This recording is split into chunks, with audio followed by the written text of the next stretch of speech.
যখন কোন বান্দা সূরা ফাতিহার একটা করে আয়াত বলে আলহামদুলিল্লাহি রাব্বিল আলামিন, সঙ্গে সঙ্গে আল্লাহ জবাব দিয়ে বলেন হামিদানি আবদি, বান্দা তুই আমার প্রশংসা করলি।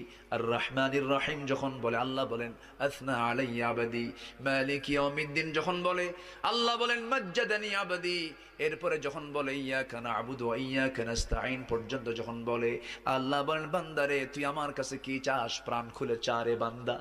ইহদিনাস সিরাতাল মুস্তাকিম থেকে শুরু করে নিয়া ওয়ালাদ-দাল্লিন পর্যন্ত যখন বান্দা বলে তখন আল্লাহ বলেন বান্দা নামাজের মধ্যে এমন প্রেমের খেলা খেললি বান্দা, তুই যা চাইলি সব আমি আল্লাহ কবুল করলাম। ওই বান্দা যখন রুকুতে যায় আল্লাহ তখন অস্থির হন। ওই বান্দা যখন সিজদায় যাওয়ার জন্য প্রস্তুতি নাই, সমস্ত ফেরেশতাকে ডাক দিয়ে বলেন ও ফেরেশতারা, এই বান্দাগুলো আমাকে দেখলো না, রাসূলকে দেখলো না, কোরআনকে দেখে হাদিসকে বিশ্বাস করে আমাকে খুশি করার জন্য তার সবচেয়ে সম্মানজনক